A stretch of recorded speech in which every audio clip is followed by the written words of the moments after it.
عاطف صاحب ابھی بے بس ہو گئے تھے، جبکہ ارسل تو جہاں سے بھی گزرتا تھا اپنے پورے دانتوں کی نمائش کرتا تھا، کیونکہ اسے اس کی پسندیدہ عورت مل گئی تھی۔ اسے باقی سارے چکر چھوڑ کر وہ منہا کو بلا کر اسے یہی خبریں دینا چاہتا تھا۔ اسی لیے اس نے ارمغان کے حوالے سے بھی جھوٹ بولا۔ محلے کے کچھ بچے بھی بیل کو دیکھنے کے لیے آئے ہوئے تھے۔ ارسل اور منہا بھی اسی جانب بھی چلے آئے۔ منہا کے تو وہم و گمان میں بھی نہیں تھا کہ بیل کھلا ہوا ہے۔ اس نے آگے بڑھ کر تصویر لینا چاہی تو بیل اچانک ہی تیش میں آ گیا۔ اگلے ہی پل اس نے منہا کو ٹانگیں مار کر زخمی کر دیا۔ اگر ارسل منہا کو بروقت نہ کھینچتا تو وہ بیل اس کے اوپر چڑھ جاتا۔ ابھی وہ سب کو پیچھے چھوڑتا ہوا حویلی سے باہر نکل گیا، جبکہ منہا کا درد کے مارے برا حال تھا۔ وہ چھوٹے بچوں کی طرح پھوٹ پھوٹ کر رو رہی تھی۔ شور کی آواز سن کر ارمغان بھی باہر نکلا۔ ایک بچے نے اسے بتایا کہ بیل بھاگ گیا۔ اس کا ارادہ تھا کہ وہ ان کو اچھی طرح سے ڈانٹے، لیکن منہا کی حالت دیکھ کر وہ سب کچھ ہی بھول گیا تھا۔ اس کے ہاتھ پاؤں پھول گئے تھے۔ اگلی پل اس نے منہا کو اپنے بازوؤں میں لیا اور فوراً سے گاڑی کی طرف بھاگا۔ اس دوران وہ مسلسل منہا کو تسلی دے رہا تھا، فکر مت کرو، سب کچھ ٹھیک ہو جائے گا، میں سب کچھ ٹھیک کر دوں گا۔ منہا بھی بھول پن میں اس کی شرٹ کو اپنے ہاتھوں میں جکڑے اس کے سینے سے لگی مسلسل روئے جا رہی تھی۔ مجھے نہیں مرنا، ابھی تو میری شادی بھی نہیں ہوئی ہے، پلیز مجھے بچا لو، پلیز۔ موت کے فرشتے کو بولو وہ بھی میرے پاس نہ آئے۔ منہا اس کے علاوہ نہ جانے کیا کیا بول رہی تھی۔ وہ بہت زیادہ ڈر چکی تھی۔ ارمغان اسے مسلسل تسلیاں دے رہا تھا۔ ارسل بیچارہ بیل کے پیچھے بھاگے جا رہا تھا۔ ادھر طاہر صاحب بھی پریشان ہو گئے تھے۔ فوزیہ بیگم بھی حویلی چلی آئی تھی۔ تقریباً 2 گھنٹوں کے بعد ارمغان منہا کو لے کر دوبارہ سے حویلی میں داخل ہوا تو منہا کافی حد تک خود کو بہتر محسوس کر رہی تھی۔ اس کے بازو پر پٹی بندھی ہوئی تھی اور ٹانگ بھی تھوڑی سی زخمی تھی، لیکن وہ ٹھیک تھی، کوئی سیریس چوٹ نہیں لگی تھی۔ راستے میں بھی ارمغان مسلسل اس کی خیریت کے بارے میں ہی پوچھتا آیا۔ منہا کو نہ جانے کیوں عجیب محسوس ہو رہا تھا۔ اس کو لگ رہا تھا ارمغان کو انکار کر کے وہ غلطی کر رہی ہے، لیکن پھر انا آڑے آ گئی کہ وہ انکار کر چکی، اور اب اگر وہ دوبارہ سے نکاح کے لیے تیار ہو جاتی تو بقول اس کے ارمغان کبھی بھی اس کی عزت نہ کرتا۔ وہ نادان نہیں جانتی تھی کہ ارمغان تو زندگی کے ہر موڑ پر اس کی عزت کرنے والا تھا۔ فوزیہ بیگم نے منہا کو ڈانٹنا چاہا تو ارمغان بیچ میں آ گیا۔ آپ اس کو ڈانٹے نہیں، یہ ٹھیک طرح سے سنبھلی نہیں ہے۔ اس کا لہجہ کافی نرم تھا۔ فوزیہ بیگم نے اپنے لب بھینچ لیے، انہوں نے منہا کو اپنے گلے سے لگا لیا اور اگلے کچھ دنوں تک منہا کو کمرے میں ہی بند رہی تھی۔ بیل تو کیا، اب تو اسے بقرعید کے نام سے بھی خوف محسوس ہونے لگا تھا۔ ایک دن فوزیہ بیگم اس کے کمرے میں آئی اور سرسری انداز میں بولی، ارمغان کی منگنی ہو رہی ہے۔ منہا نے یہ سنا تو اس کے وجود کو جھٹکا لگا۔ ایک دم سے ہی اس کو برا محسوس ہونے لگا۔ اس کی آنکھیں بھی آنسوں سے بھیگنے لگیں۔ وہ اپنے دل کی کیفیت سمجھ نہیں پا رہی تھی۔ اس نے فوراً ہی اپنی گردن جھکا لی اور اپنے آنسوں کو روکنے کی کوشش کرنے لگی، جبکہ اس کی یہ حالت دیکھ کر فوزیہ بیگم اپنی مسکراہٹ دبانے کی کوشش میں ہلکان ہو رہی تھی۔ ارے کیا تمہیں سن کر خوشی نہیں ہوئی؟ تمہیں تو ایکسائٹڈ ہونا چاہیے کہ ارمغان سے تمہاری جان چھوٹ رہی ہے۔ یہ سن کر منہا نے غصے سے اپنا سر جھٹکا تھا۔ اب آپ کیا چاہتی ہیں، میں یہاں پر بھنگڑے ڈالنا شروع کر دوں؟ ارے تم اتنا زیادہ غصہ کیوں کر رہی ہو؟ تم خود ہی تو مجھے کہا کرتی تھی کہ جس دن ارمغان کی منگنی ہوگی اس دن تم بھنگڑے ڈالو گی، تو اب ڈالو نا۔ یہ سن کر منہا نے دوسری طرف کروٹ بدل لی۔ میری بلا سے وہ انسان بھاڑ میں جائے، مجھے کوئی فرق نہیں پڑتا۔ فوزیہ صاحبہ مسکراتی ہوئی کمرے سے باہر نکل آئی تھی، جبکہ ان کے جانے کے بعد منہا کی آنکھوں سے لگاتار آنسو بہنے لگے تھے۔ میں کیوں رو رہی ہوں؟ جب میں نے اس انسان سے شادی کرنے سے خود انکار کر دیا ہے تو اب مجھے کیوں تکلیف ہو رہی ہے؟ وہ کہیں بھی جا کر منہ مارے، مجھے کوئی فرق نہیں پڑنا چاہیے۔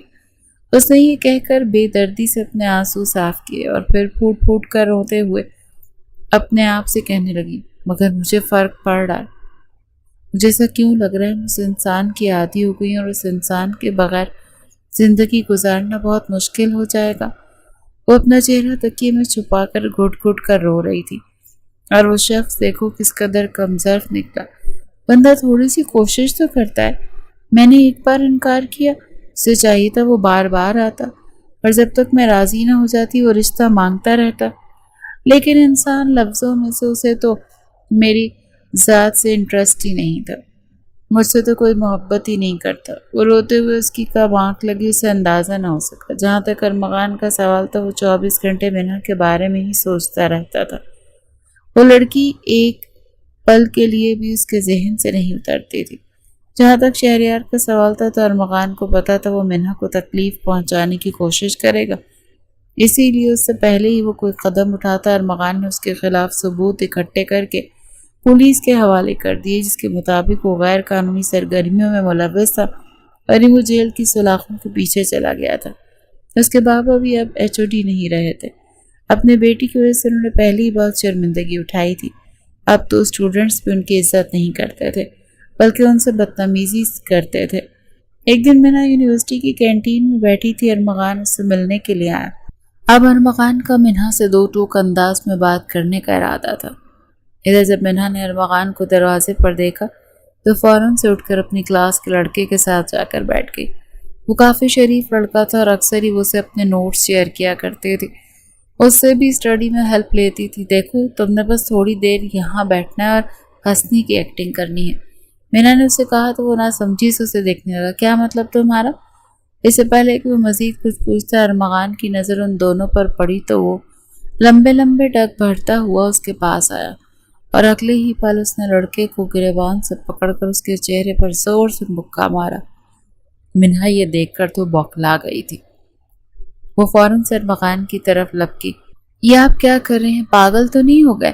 اس کا بازو پکڑ کر اس کو گھسیٹتے ہوئے باہر لے کر آ گئی تھی، جبکہ ارمغان کی آنکھوں میں بے یقینی پھیلی ہوئی تھی۔ کیا تم نے اس لڑکی کی وجہ سے مجھ سے شادی سے انکار کیا ہے؟ مجھے تو ابھی تک یقین نہیں آ رہا۔ اس کا لہجہ بہت ٹوٹا ہوا تھا۔ منہا نے یہ سنا تو اس کی آنکھیں بھیگ گئی تھیں۔ آپ کو اس سے فرق نہیں پڑنا چاہیے، نہ ہی آپ کو کوئی حق بنتا ہے کہ میرے معاملات میں دخل اندازی کرے، جبکہ آپ کی منگنی بھی ہو گئی۔ ارمغان کو لگا کہ اس کے کانوں نے کچھ غلط سن لیا ہے۔ تم پاگل تو نہیں ہو گئی؟ میں منگنی کیوں کرنے لگا؟ منہا بھی حیران رہ گئی۔ آپ میرے ساتھ مذاق کر رہے ہیں نا؟ میری امی نے خود مجھے بتایا کہ آپ کی منگنی ہو گئی۔ ارے بیوقوف لڑکی، میری کوئی منگنی نہیں ہوئی۔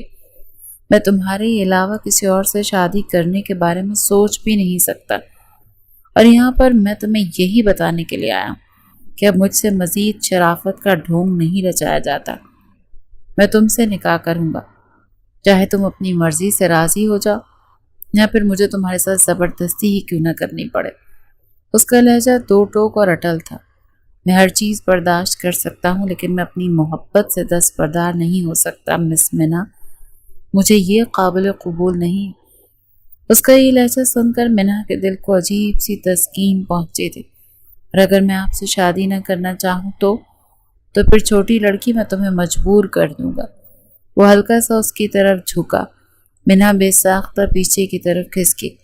آپ کو اس لڑکے کو مارنا نہیں چاہیے تھا، اس نے منہ بناتے ہوئے کہا۔ تمہیں اس لڑکے کے ساتھ بیٹھنا نہیں چاہیے تھا، وہ بھی اسی کے انداز میں بولا۔ مجھے لگا آپ کی منگنی ہو گئی ہے، اسی لیے میں نے آپ کو دکھانے کے لیے۔ وہ بات کرتے کرتے یکدم ہی خاموش ہو گئی، جبکہ ارمغان اس کی بات کے مطلب کو سمجھ کر دل فریب سے انداز میں مسکرا دیا۔ مسز ارمغان، اگر تو آپ کا مجھے جلانے کا ارادہ تھا تو مبارک ہو، آپ اپنے اس ارادے میں کامیاب ہو گئی، لیکن جہاں تک آپ کے فرار ہونے کے ارادے ہیں تو وہاں میں آپ کو کامیاب نہیں ہونے دوں گا۔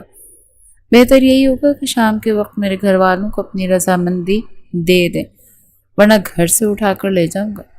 منہا نے یہ سنا تو اس نے بے ساختہ نظریں جھکا دیں۔ میری کچھ شرائط ہیں، تمہاری ساری شرطیں منظور ہیں مجھے۔